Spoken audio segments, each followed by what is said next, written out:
नमस्कार। आज हम पढ़ रहे हैं मुंशी प्रेमचंद्र जी की कहानी त्यागी का प्रेम।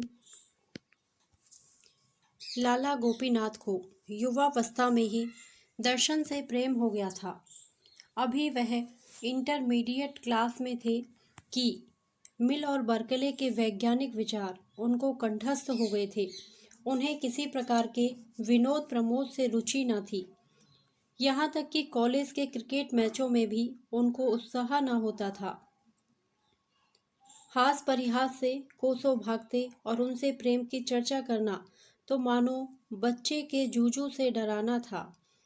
प्रातःकाल घर से निकल जाते और शहर से बाहर किसी सघन वृक्ष की छांव में बैठकर दर्शन का अध्ययन करने में निरत हो जाते। काव्य अलंकार उपन्यास सभी को त्याज्य समझते थे। शायद ही अपने जीवन में उन्होंने कोई किस्से कहानी की किताब पढ़ी हो।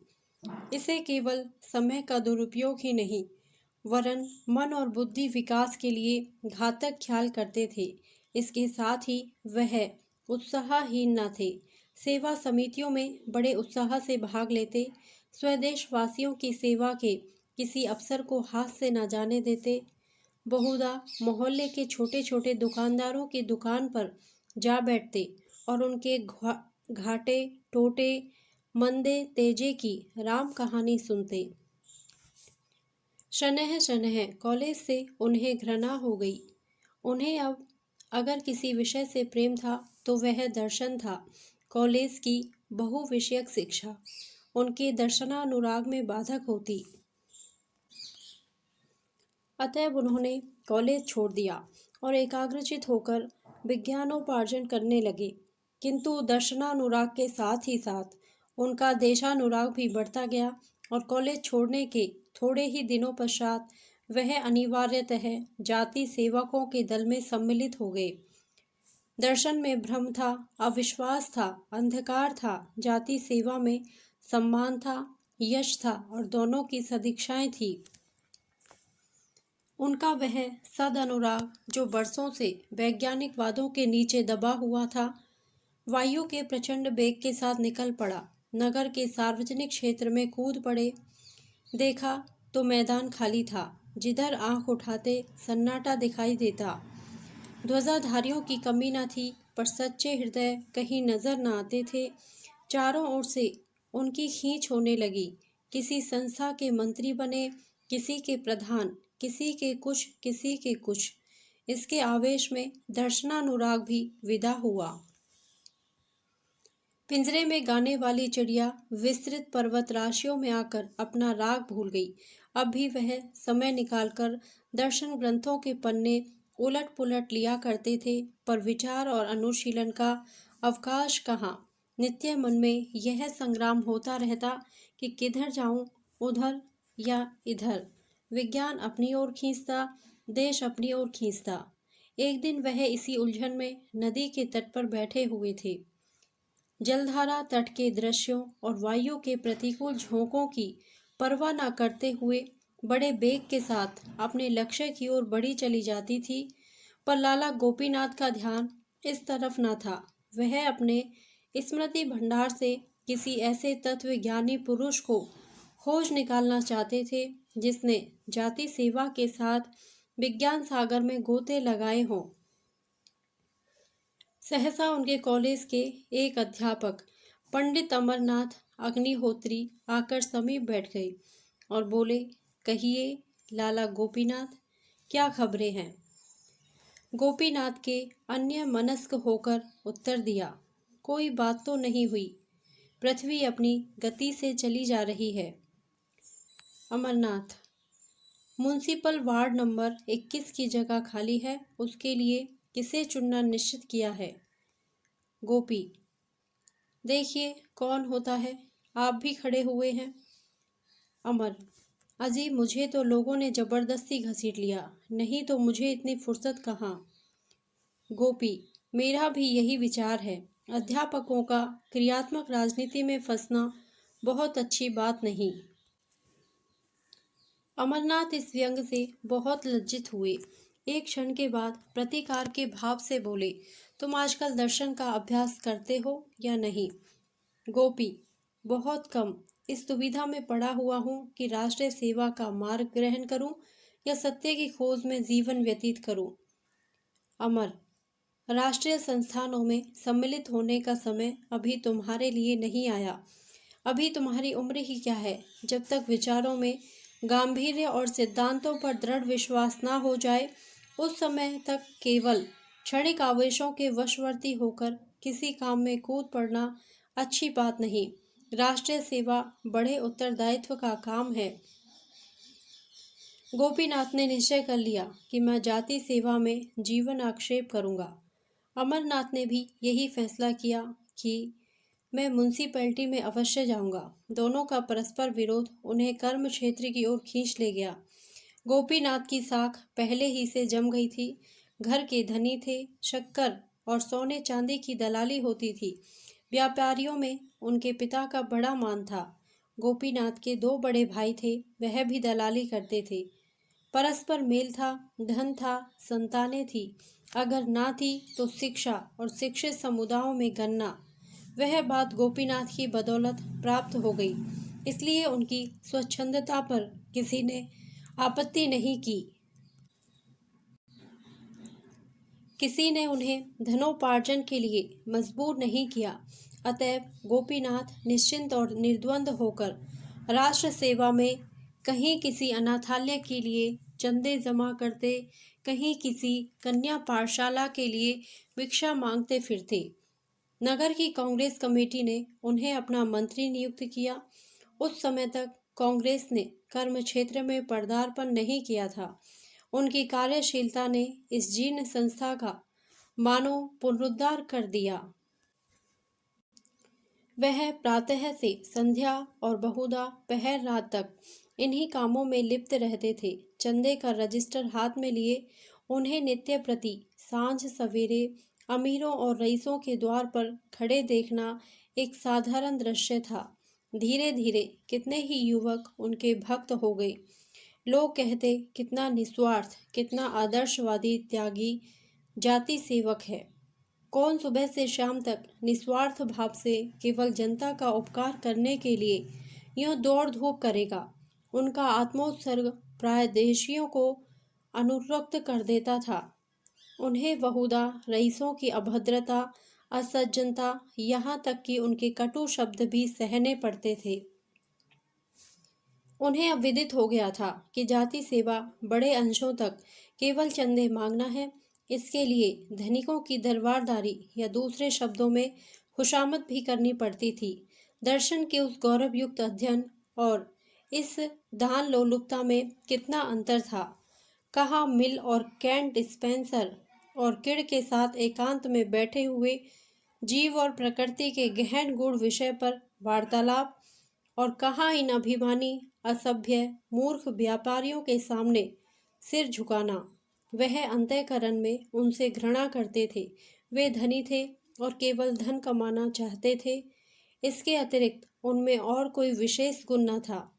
उनमें अधिकांश ऐसे थे जिन्होंने कपट व्यवहार से धनोपार्जन किया था, पर गोपीनाथ के लिए वे सभी पूज्य थे, क्योंकि उन्हीं की कृपा दृष्टि पर उनकी राष्ट्र सेवा अवलंबित थी।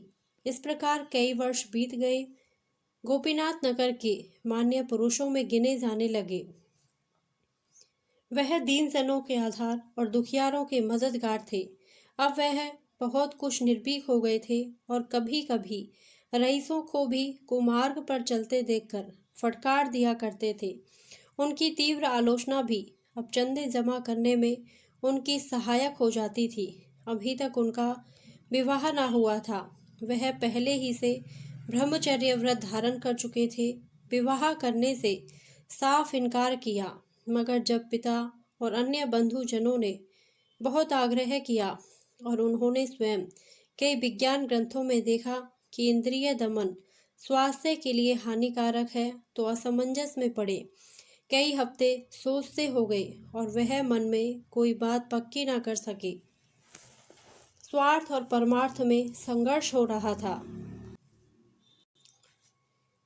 विवाह का अर्थ था अपनी उदारता की हत्या करना, अपने विस्तृत हृदय को संकुचित करना, न कि राष्ट्र के लिए जीना।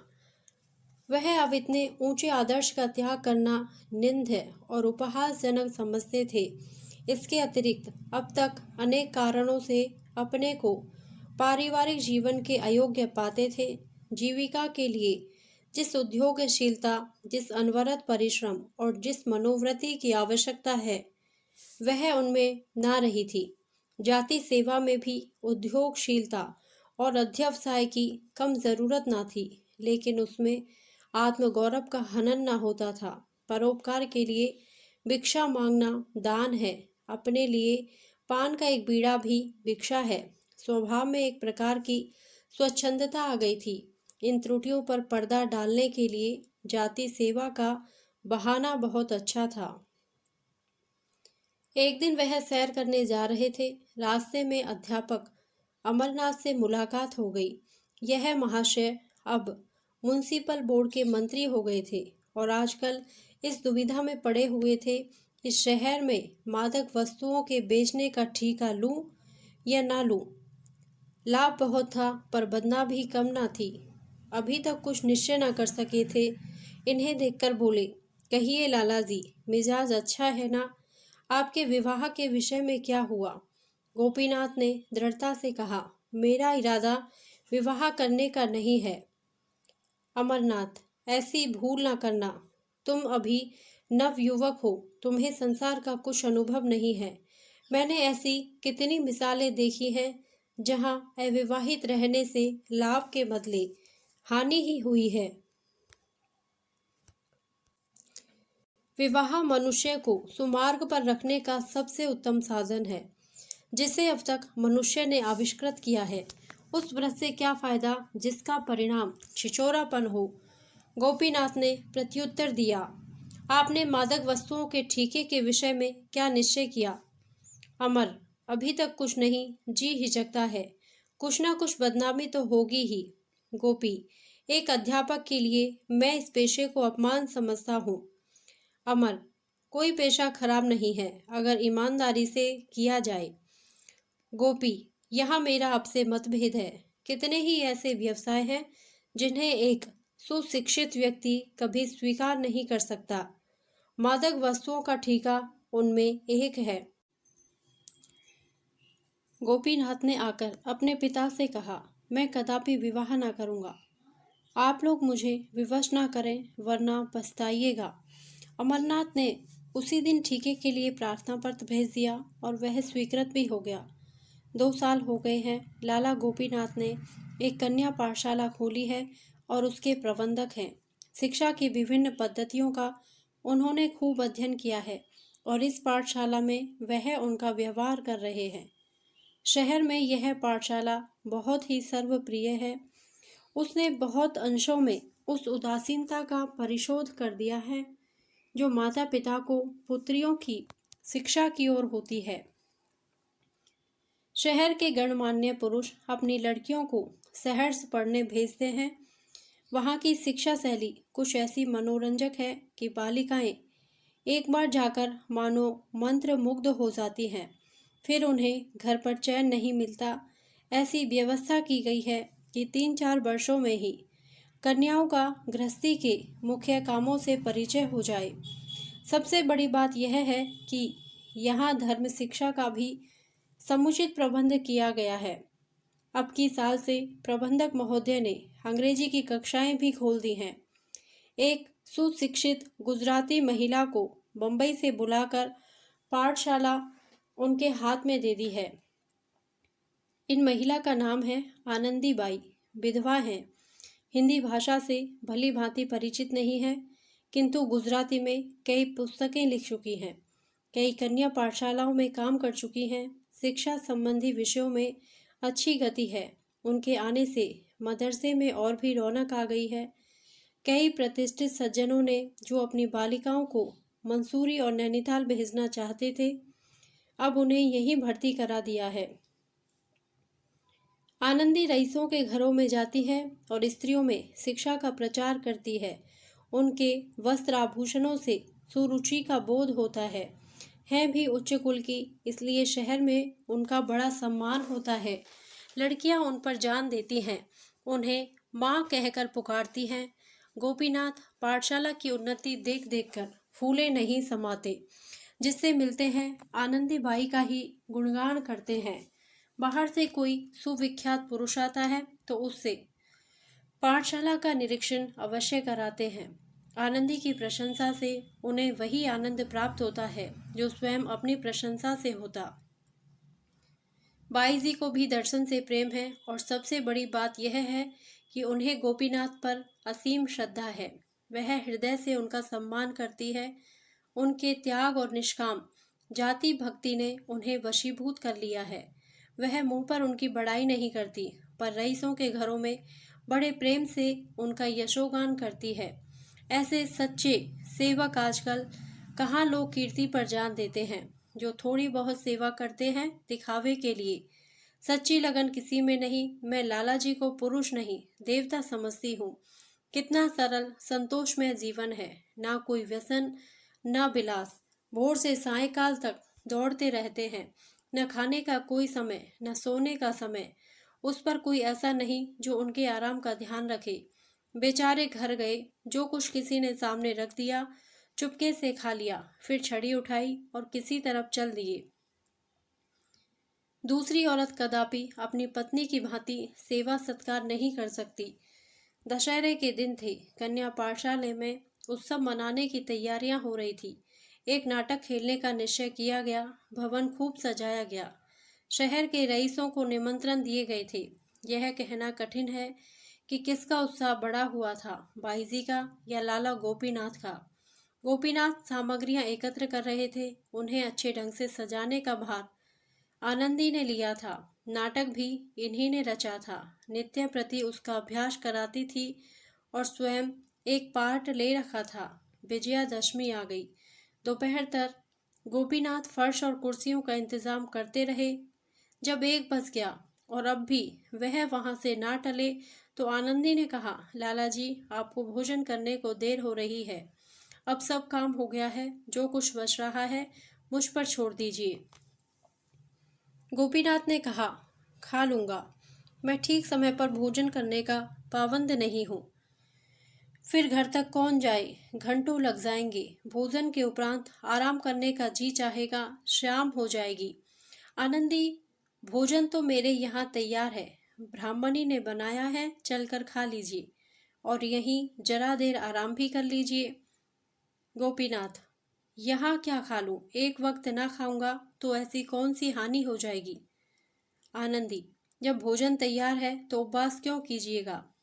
गोपीनाथ, आप जाएं, आपको अवश्य देर हो रही है। मैं काम में ऐसा भूला कि आपकी सुध ही ना रही। आनंदी, मैं भी 1 जून उपवास कर लूंगी तो क्या हानि होगी। गोपीनाथ, नहीं नहीं, इसकी क्या जरूरत है। मैं आपसे सच कहता हूँ, मैं बहुधा 1 ही जून खाता हूँ। आनंदी, अच्छा, मैं आपके इनकार का माने समझ गई। इतनी मोटी बात अब तक मुझे ना सूझी। गोपीनाथ, क्या समझ गई। मैं छूछात नहीं मानता, यह तो आपको मालूम ही है। आनंदी, इतना जानती हूँ, किंतु जिस कारण से आप मेरे यहाँ भोजन करने से इनकार कर रहे हैं उसके विषय में केवल इतना निवेदन है कि मुझे आपसे केवल स्वामी और सेवक का संबंध नहीं है, मुझे आपसे आत्मीयता का संबंध है। आपका मेरे पान फूल को अस्वीकार करना अपने एक सच्चे भक्त के मर्म को आघात पहुंचाना है। मैं आपको इसी दृष्टि से देखती हूँ। गोपीनाथ को अब कोई आपत्ति ना हो सकी। जाकर भोजन कर लिया। वह जब तक आसन पर बैठे रहे, आनंदी बैठी पंखा झलती रही। इस घटना की लाला गोपीनाथ के मित्रों ने यों आलोचना की, महाशय जी अब तो वहीं पर खूब जोर देकर भोजन भी करते हैं। शनै शनै पर्दा हटने लगा। लाला गोपीनाथ को अब परवस्था ने साहित्य सेवी बना दिया था। घर से उन्हें आवश्यक सहायता मिल जाती थी, किंतु पत्रों और पत्रिकाओं तथा अन्य अनेक कामों के लिए उन्हें घरवालों से कुछ मांगते हुए बहुत संकोच होता था। उनका आत्मसम्मान जरा जरा सी बातों के लिए भाइयों के सामने हाथ फैलाना अनुचित समझता था। वह अपनी ज़रूरतें आप पूरी करना चाहते थे। घर पर भाइयों के लड़के इतना कोलाहल मचाते कि उनका जी कुछ लिखने में ना लगता। इसलिए जब उनकी कुछ लिखने की इच्छा होती तो बेखटके पाठशाला में चले आते। आनंदीबाई वहीं रहती थी। वहाँ न कोई शोर था न गुल। एकांत में काम करने में जी लगता। भोजन का समय आ जाता तो वहीं भोजन भी कर लेते। कुछ दिनों के बाद उन्हें बैठकर लिखने में कुछ असुविधा होने लगी। आंखें कमजोर हो गई थी तो आनंदी ने लिखने का भार अपने सिर ले लिया। लाला साहब बोलते थे, आनंदी लिखती थी। गोपीनाथ की प्रेरणा से उन्होंने हिंदी सीखी थी और थोड़े ही दिनों में इतनी अभ्यस्त हो गई थी कि लिखने में जरा भी हिचक न होती। लिखते समय कभी कभी उन्हें ऐसे शब्द और मुहावरे सूझ जाते कि गोपीनाथ फड़क फड़क उठते। उनके लेख में जान सी पड़ जाती। वह कहते, यदि तुम स्वयं कुछ लिखो तो मुझसे बहुत अच्छा लिखोगी। मैं तो बेगारी करता हूँ, तुम्हें परमात्मा की ओर से यह शक्ति करता हुई है। नगर के लाल बुचक्कड़ों में इस सहकारिता पर टीका टिप्पणियां होने लगी, पर विद्वत जन अपनी आत्मा की सुचिता के सामने ईर्ष्या के व्यंग की कब परवाह करते हैं।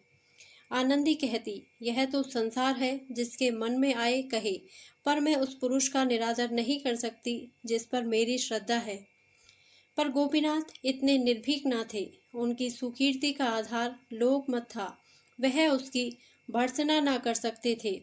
इसलिए वह दिन के बदले रात को रचना करने लगे। पाठशाला में इस समय कोई देखने वाला न होता था। रात की नीरवता में खूब जी लगता। आराम कुर्सी पर लेट जाते। आनंदी मेज के सामने कलम हाथ में लिए उनकी ओर देखा करती। जो कुछ उनके मुंह से निकलता तुरंत लिख लेती। उनकी आंखों से विनय और शील, श्रद्धा और प्रेम की किरण सी निकलती हुई जान पड़ती। गोपीनाथ जब किसी भाव को मन में व्यक्त करने के बाद आनंदी की ओर ताकते कि वह लिखने के लिए तैयार है या नहीं, तो दोनों व्यक्तियों की निगाहें मिलती और आप ही झुक जाती। गोपीनाथ को इस तरह काम करने की ऐसी आदत पड़ती जाती थी कि जब किसी कार्यवश यहाँ आने का अवसर न मिलता तो वह विकल हो जाते थे। आनंदी से मिलने के पहले गोपीनाथ को स्त्रियों का कुछ जो ज्ञान था वह केवल पुस्तकों पर अवलंबित था। स्त्रियों के विषय में प्राचीन और अर्वाचीन, प्राच्य और पाश्चात्य सभी विद्वानों का एक ही मत था। यह मायावी, आत्मिक उन्नति की बाधक, परमार्थ की विरोधिनी वृत्तियों को कुमार्ग की ओर ले जाने वाली, हृदय को संकीर्ण बनाने वाली होती है। इन्हीं कारणों से उन्होंने इस मायावी जाति से अलग रहना ही श्रेयस्कर समझा था। किंतु अब अनुभव बतला रहा था कि स्त्रियां सन्मार्ग की ओर भी ले जा सकती हैं। उनमें सद्गुण भी हो सकते हैं। वे कर्तव्य और सेवा के भावों को जागृत भी कर सकती हैं। तब उनके मन में प्रश्न उठता कि यदि आनंदी से मेरा विवाह होता तो मुझे क्या आपत्ति हो सकती थी। उसके साथ तो मेरा जीवन बड़े आनंद से कट जाता। एक दिन वह आनंदी के यहाँ गए तो सिर में दर्द हो रहा था। कुछ लिखने की इच्छा ना हुई। आनंदी को इसका कारण मालूम हुआ तो उसने उनके सिर में धीरे धीरे तेल मलना शुरू किया। गोपीनाथ को उस समय अलौकिक सुख मिल रहा था। मन में प्रेम की तरंगें उठ रही थी।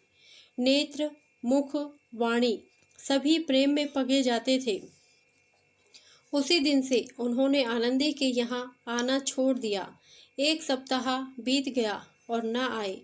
आनंदी ने लिखा, आपसे पाठशाला संबंधी कई विषयों में राय लेनी है, अवश्य आइए। तब भी ना गई। उसने फिर लिखा, मालूम होता है आप मुझसे नाराज़ हैं। मैंने जानबूझकर तो कोई ऐसा काम नहीं किया, लेकिन यदि वास्तव में आप नाराज़ हैं तो मैं यहाँ रहना उचित नहीं समझती। अगर आप अब भी न आएंगे तो मैं द्वितीय अध्यापिका को चार्ज देकर चली जाऊंगी। गोपीनाथ पर इस धमकी का भी कुछ असर न हुआ। अब भी ना गए।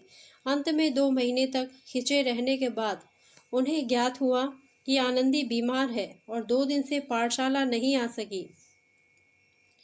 तब वह किसी तर्क या युक्ति से अपने को ना रोक सके। पाठशाला में आए और कुछ झिझकते सकुचाते आनंदी के कमरे में कदम रखा। देखा तो चुपचाप पड़ी हुई थी, मुख पीला था, शरीर घुल गया था। उसने उनकी ओर दया प्रार्थी नेत्रों से देखा। उठना चाहा पर अशक्ति ने उठने ना दिया। गोपीनाथ ने आर्द्र कंठ से कहा, लेटी रहो, लेटी रहो, उठने की जरूरत नहीं, मैं बैठ जाता हूँ। डॉक्टर साहब आए थे। मिश्राइन ने कहा, जी हाँ, 2 बार आए थे, दवा दे गए हैं। गोपीनाथ ने नुस्खा देखा। डॉक्टरी का साधारण ज्ञान था। नुस्खे से ज्ञात हुआ हृदय रोग है। औषधियाँ सभी पुष्टिकर और बलवर्धक थी। आनंदी की ओर फिर देखा। उसकी आंखों से अश्रुधारा बह रही थी। उनका गला भी भराया। हृदय मसोसने लगा। गदगद होकर बोले, आनंदी, तुमने मुझे पहले इसकी सूचना ना दी, नहीं तो रोग इतना ना बढ़ने पाता। आनंदी, कोई बात नहीं है, अच्छी हो जाऊंगी, जल्दी ही अच्छी हो जाऊंगी। मर भी जाऊंगी तो कौन रोने वाला बैठा हुआ है। यह कहते कहते वह फूट फूट कर रोने लगी। गोपीनाथ दार्शनिक थे, पर अभी तक उनके मन के कोमल भाव शिथिल ना हुए थे। कंपित स्वर में बोले, आनंदी, संसार में कम से कम एक ऐसा आदमी है जो तुम्हारे लिए अपने प्राण तक दे देगा। यह कहते कहते वह रुक गए। उन्हें अपने शब्द और भाव कुछ भद्दे और उच्छृंखल से जान पड़े। अपने मनोभावों को प्रकट करने के लिए वह इन सारहीन शब्दों की अपेक्षा कहीं अधिक काव्यमय, रसपूर्ण, अनुरक्त शब्दों का व्यवहार करना चाहते थे, पर वह इस वक्त याद न पड़े। आनंदी ने पुलकित होकर कहा, 2 महीने तक किस पर छोड़ दिया था? गोपीनाथ, इन 2 महीनों में मेरी जो दशा थी वह मैं ही जानता हूँ। यही समझ लो कि मैंने आत्महत्या नहीं की। यही बड़ा आश्चर्य है। मैंने ना समझा था कि अपने व्रत पर स्थिर रहना मेरे लिए इतना कठिन हो जाएगा। आनंदी ने गोपीनाथ का हाथ धीरे से अपने हाथ में लेकर कहा, अब तो कभी इतनी कठोरता ना कीजिएगा। गोपीनाथ संचित होकर, अंत क्या है? आनंदी, कुछ भी हो। गोपी, कुछ भी हो? अपमान, निंदा, उपहास, आत्मवेदना। आनंदी, कुछ भी हो, मैं सब कुछ सह सकती हूँ और आपको भी मेरे हेतु सहना पड़ेगा। गोपी, आनंदी, मैं अपने को प्रेम पर बलिदान कर सकता हूँ, लेकिन अपने नाम को नहीं। इस नाम को अकलंकित रखकर मैं समाज की बहुत कुछ सेवा कर सकता हूँ। आनंदी, ना कीजिए। आपने सब कुछ त्याग कर यह कीर्ति लाभ की है। मैं आपके यश को नहीं मिटाना चाहती। गोपीनाथ का हाथ हृदय स्थल पर रखकर, इसको चाहती हूँ, इससे अधिक त्याग की आकांक्षा नहीं रखती। गोपी, दोनों बातें एक साथ संभव हैं। आनंदी, संभव है, मेरे लिए संभव है। मैं प्रेम पर अपनी आत्मा को भी न्योछावर कर सकती हूँ। इसके पश्चात लाला गोपीनाथ ने आनंदी की बुराई करनी शुरू की। मित्रों से कहते उनका जी अब काम में नहीं लगता, पहले किसी तनदेही नहीं है। किसी से कहते उनका जी अब यहाँ से उचाट हो गया है, अपने घर जाना चाहती है।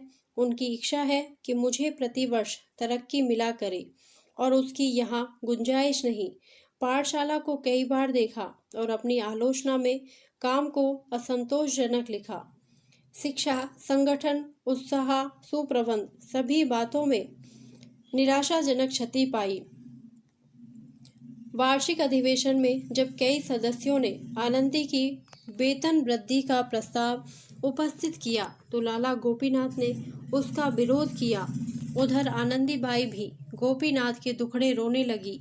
यह मनुष्य नहीं है, पत्थर का देवता है। उन्हें प्रसन्न करना दुस्तर है। अच्छा ही हुआ कि उन्होंने विवाह नहीं किया, नहीं तो दुखिया इनके नखरे उठाते उठाते सिधार जाती। कहाँ तक कोई सफाई और सुप्रबंध पर ध्यान दे। दीवार पर एक धब्बा भी पड़ गया, किसी कोने खुतरे में एक जाला भी लग गया, बरामदों में कागज का एक टुकड़ा भी पड़ा मिला तो आपके तेवर बदल जाते हैं। 2 साल मैंने ज्यों-त्यों करके निभाा, लेकिन देखती हूँ तो लाला साहब की निगाह दिनों दिन कड़ी होती जाती है। ऐसी दशा में मैं यहाँ अधिक नहीं ठहर सकती। मेरे लिए नौकरी में कल्याण नहीं है। जब जी चाहेगा उठ खड़ी होंगी। यहाँ आप लोगों से मेल मोहब्बत हो गई है। कन्याओं से ऐसा प्यार हो गया है कि छोड़कर जाने को जी नहीं चाहता। आश्चर्य था, और किसी को पाठशाला की दशा में अवनति न दिखती थी, वरन हालत पहले से अच्छी थी। एक दिन पंडित अमरनाथ की लालाजी से भेंट हो गई। उन्होंने पूछा, कहिए पाठशाला खूब चल रही है ना? गोपी, कुछ ना पूछिए, दिनों दिन दशा गिरती जाती है। अमर, आनंदी बाई की ओर से ढील है क्या? गोपी, जी हाँ, सरासर। अब काम करने में उनका जी नहीं लगता। बैठी हुई योग और ज्ञान के ग्रंथ पढ़ा करती है। कुछ कहता हूँ तो कहती है, मैं अब इससे और अधिक कुछ नहीं कर सकती। कुछ पल्लों की भी चिंता करूँ कि 24 घंटे पेट के धंधों में ही लगी रहूँ। पेट के लिए 5 घंटे बहुत हैं। पहले कुछ दिनों तक 12 घंटे करती, पर वह दशा स्थायी नहीं रह सकती। यहाँ आकर मैंने स्वास्थ्य खो दिया। एक बार कठिन रोगग्रस्त हो गई। क्या कमेटी ने मेरे दवा दर्पण का खर्च दे दिया? कोई बात पूछने भी आया? फिर अपनी जान क्यों दूं? सुना है घरों में मेरी बदगोई भी क्या करती है? अमरनाथ मार्मिक भाव से बोले, ये बातें मुझे पहले ही मालूम थी। 2 साल और गुजर गए। रात का समय था। कन्या पाठशाला के ऊपर वाले कमरे में लाला गोपीनाथ मेज के सामने कुर्सी पर बैठे हुए थे। सामने आनंदी कोच पर लेटी हुई थी। मुख बहुत म्लान हो रहा था। कई मिनट तक दोनों विचार में मगन थे। अंत में गोपीनाथ बोले, मैंने पहले ही महीने में तुमसे कहा था कि मथुरा चली जाओ। आनंदी, वहाँ 10 महीने क्यों कर रहती? मेरे पास इतने रुपए कहाँ थे, और ना तुम्ही ने कोई प्रबंध करने का आश्वासन दिया। मैंने सोचा 3-4 महीने यहाँ और रहूं, तब तक किफ़ायत करके कुछ बचा लूँगी। तुम्हारी किताब से भी कुछ मिल जाएंगी, तब मथुरा चली जाऊंगी। मगर यह क्या मालूम था कि बीमारी भी इसी अवसर की ताक में बैठी हुई है। मेरी दशा 2-4 दिन के लिए भी संभली और मैं चली। इस दशा में तो मेरे लिए यात्रा करना असंभव है। गोपी, मुझे भय है कि कहीं बीमारी तूल ना खींचे। संग्रहणी असाध्य रोग है। महीने 2 महीने यहाँ और रहने पड़ गए तो बात खुल जाएगी। आनंदी चिढ़कर, खुल जाएगी, खुल जाए, अब इससे कहाँ तक डरूं? गोपी, मैं भी ना डरता अगर मेरे कारण नगर की कई संस्थाओं का जीवन संकट में ना पड़ जाता। इसलिए मैं बदनामी से डरता हूँ। समाज के यह बंधन निरे पाखंड हैं। मैं उन्हें संपूर्णतः अन्याय समझता हूँ। इस विषय में तुम मेरे विचारों को भली भांति जानती हो, पर करूं क्या? दुर्भाग्यवश मैंने जाति सेवा का भार अपने ऊपर ले लिया है, और उसी का फल है कि आज मुझे अपने माने हुए सिद्धांतों को तोड़ना पड़ रहा है, और जो वस्तु मुझे प्राणों से भी प्रिय है उसे यूं निर्वासित करना पड़ रहा है। किंतु आनंदी की दशा संभलने की जगह दिनों दिन गिरती ही गई। कमजोरी से उठना बैठना कठिन हो गया। किसी वैद्य या डॉक्टर को उसकी अवस्था न दिखाई जाती थी। गोपीनाथ दवाई लाते थे, आनंदी उनका सेवन करती थी और दिन दिन निर्मल होती जाती। पाठशाला से उसने छुट्टी ले ली थी। किसी से मिलती जुलती भी ना थी। बार बार चेष्टा करती कि मथुरा चली जाऊं, किंतु एक अनजान नगर में अकेले कैसे रहूंगी? ना कोई आगे ना पीछे, कोई एक घूंट पानी देने वाला भी नहीं। यह सब सोचकर उसकी हिम्मत टूट जाती। इसी सोच विचार और हैस बहस में 2 महीने और गुजर गए, और अंत में विवश होकर आनंदी ने निश्चय किया कि अब चाहे कुछ सिर पर बीते, यहाँ से चल ही दूं। अगर सफर में मर भी जाऊंगी तो क्या चिंता है, उनकी बदनामी तो न होगी, उनके यश को कलंक तो न लगेगा, मेरे पीछे ताने तो न सुनने पड़ेंगे। सफर की तैयारियां करने लगी। रात को जाने का मुहूर्त था कि सहसा संध्या काल से ही प्रसव पीड़ा होने लगी, और 11 बजते बजते एक नन्हा सा दुर्बल सतवासा बालक प्रसव हुआ। बच्चे के होने की आवाज सुनते ही लाला गोपीनाथ बेतहाशा ऊपर से उतरे और गिरते पड़ते घर भागे। आनंदी ने इस भेद को अंत तक छिपाए रखा, अपनी दारुण प्रसव पीड़ा का हाल किसी से ना कहा, दाई को भी सूचना न दी। मगर जब बच्चे की रोने की ध्वनि मदरसे में गूंजी तो क्षण मात्र में दाई सामने आकर खड़ी हो गई। नौकरानियों को पहले से शंकाएं थी, उन्हें कोई आश्चर्य ना हुआ। जब दाई ने आनंदी को पुकारा तो वह सचेत हो गई। देखा तो बालक रो रहा है। दूसरे दिन 10 बजते बजते यह समाचार सारे शहर में फैल गया। घर घर चर्चा होने लगी। कोई आश्चर्य करता था, कोई घृणा करता, कोई हंसी उड़ाता था। लाला गोपीनाथ के छिद्रान्वेषियों की संख्या कम न थी। पंडित अमरनाथ उनके मुखिया थे। उन लोगों ने लालाजी की निंदा करनी शुरू की। जहां देखिए वहीं 2-4 सज्जन बैठे गोपनीय भाव से इस घटना की आलोचना करते नजर आते थे। कोई कहता था इस स्त्री के लक्षण पहले ही से विदित हो रहे थे। अधिकांश आदमियों की राय में गोपीनाथ ने यह बुरा किया। यदि ऐसा ही प्रेम ने जोर मारा था तो उन्हें निडर होकर विवाह कर लेना चाहिए था। यह काम गोपीनाथ का है, इसमें किसी को भ्रम न था। केवल कुशल समाचार पूछने के बहाने से लोग उनके घर जाते और 2-4 अन्योक्तियां सुनाकर चले आते थे। इसके विरुद्ध आनंदी पर लोगों को दया आती थी, पर लाला जी के ऐसे भक्त भी थे जो लाला जी के माथे यह कलंक मढ़ना पाप समझते थे। गोपीनाथ ने स्वयं मौन धारण कर लिया था। सबकी भली बुरी बातें सुनते थे पर मुंह ना खोलते थे। इतनी हिम्मत ना थी कि सबसे मिलना छोड़ दें। प्रश्न था अब क्या हो। आनंदी बाई के विषय में तो जनता ने फैसला कर दिया। बहस यह थी कि गोपीनाथ के साथ क्या व्यवहार किया जाए। कोई कहता था उन्होंने जो कुकर्म किया है उसका फल भोगे, आनंदी बाई को नियमित रूप से घर में रखें। कोई कहता हमें इससे क्या मतलब, आनंदी जाने और वह जाने, दोनों जैसे के तैसे हैं, जैसे उदय वैसे भान, ना उनके चोटी ना उनके कान।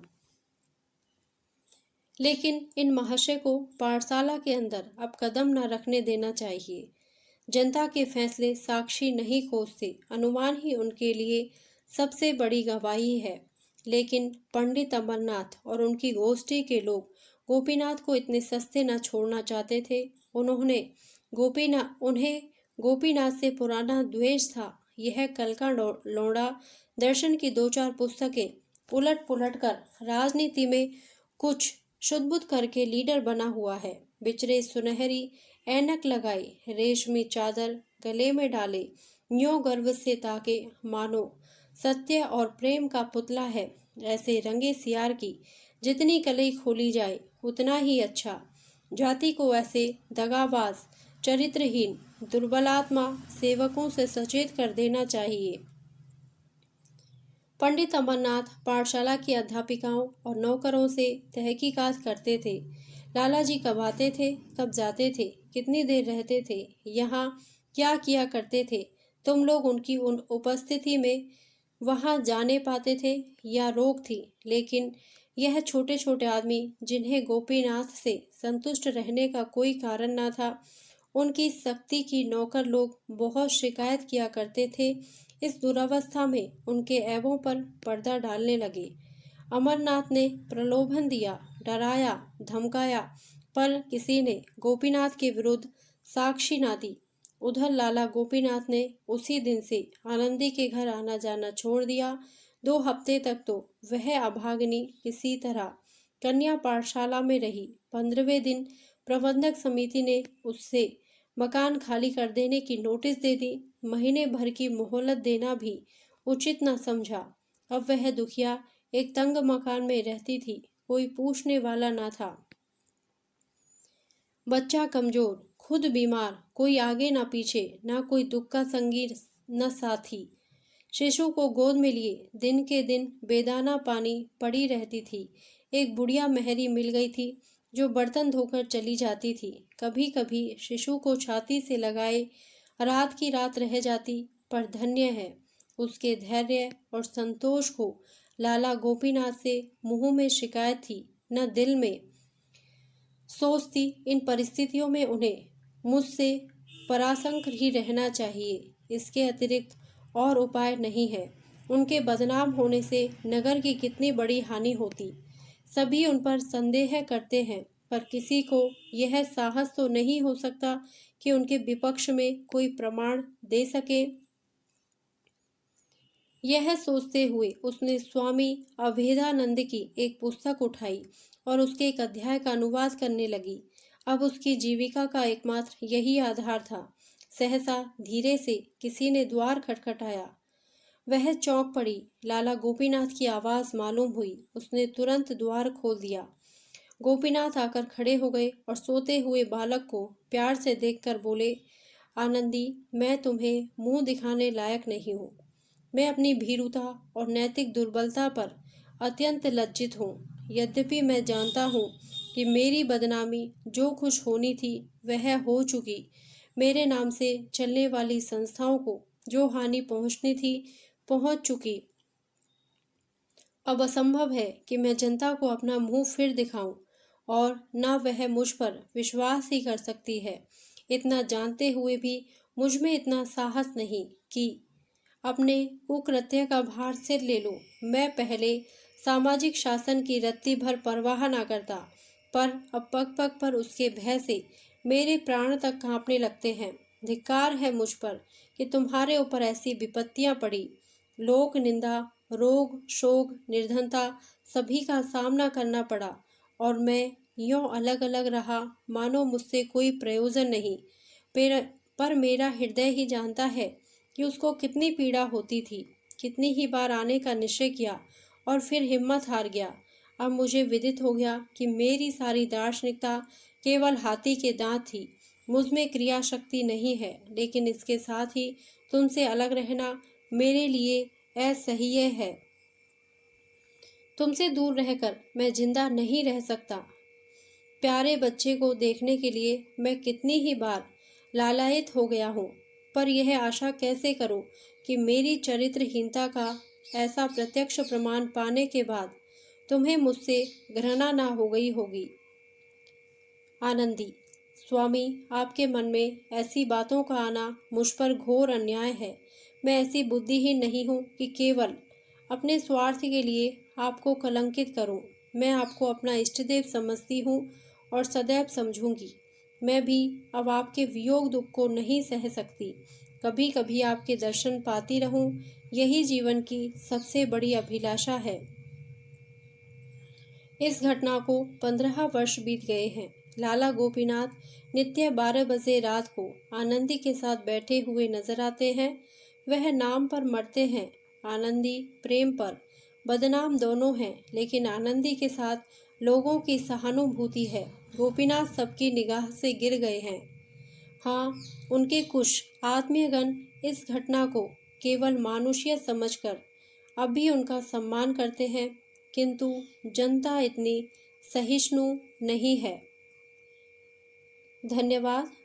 यदि आपको यह कहानी अच्छी लगी हो तो प्लीज़ मेरे वीडियो को लाइक करें, शेयर करें और मेरे चैनल को सब्सक्राइब करें। Thank you.